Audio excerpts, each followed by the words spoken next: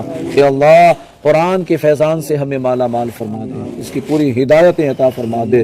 اے اللہ ہم سب کو تیرے محبوب پاک صلی اللہ علیہ وسلم کی پیاری پیاری سنتوں کا عامل بنا دے، سنتوں کے مطابق زندگی گزارنے والا بنا دے، آپس میں محبتیں بانٹنے والا بنا دے، دوریوں کو دور کرنے والا بنا دے، ایک دوسرے کے ساتھ محبت سے پیش آنے والا بنا دے۔ اے اللہ تیرے محبوب پاک صلی اللہ علیہ وسلم کا فرمان علی شان افسو السلام بینکم، سلام کو عام کرو، سلامتی میں رہو گے، ہم سب کو اس سنت پر عمل کرنے والا بنا دے۔ اے اللہ ایک دوسرے کو سلام میں پہل کرنے والا بنا دے۔ مولا ہمارے معاشرے میں خوشحالیاں عطا کر دے، بدحالیوں کو دور فرما دے، ہمارے معاشرے سے مولا تمام تر خرافات کو دور فرما دے، فسادات کو دور فرما دے۔ اے اللہ تمام تر حسد، بغض، کینہ، تکبر، ان تمام برائیوں کو دور کر دے۔ اے اللہ ہم سب کو تیرا مخلص بندہ بنا دے، تیرے محبوب کا سچا عاشق بنا دے، ہماری ان دعاؤں پر رحمت کی نظر فرما دے۔ سبحان ربک رب العزت عما یصفون وسلام علی المرسلین والحمد للہ رب العالمین۔ لا الہ الا اللہ محمد رسول اللہ صلی اللہ علیہ وسلم۔ یا نبی سلام علیکہ، یا رسول سلام علیکہ، یا حبیب سلام علیکہ، صلوات اللہ علیکہ۔ آپ کا تشریف لانا وقت بھی کتنا سہانا، جگمگا اٹھا زمانہ، حور گاتی تھی ترانہ۔ یا نبی سلام علیکہ، یا رسول سلام علیکہ، یا حبیب سلام علیکہ، صلوات اللہ علیکہ۔ میری آنے والی نسل تیرے عشق ہی میں مچلے، انہیں نیک تم بنانا، مدنی مدینے والے۔ یا نبی سلام علیکہ، یا رسول سلام علیکہ، یا حبیب سلام علیکہ، صلوات اللہ علیکہ۔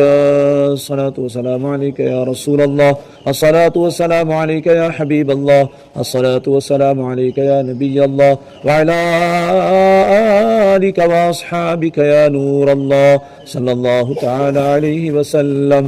سبحان ربک رب العزت عما یصفون وسلام علی المرسلین والحمد للہ رب العالمین۔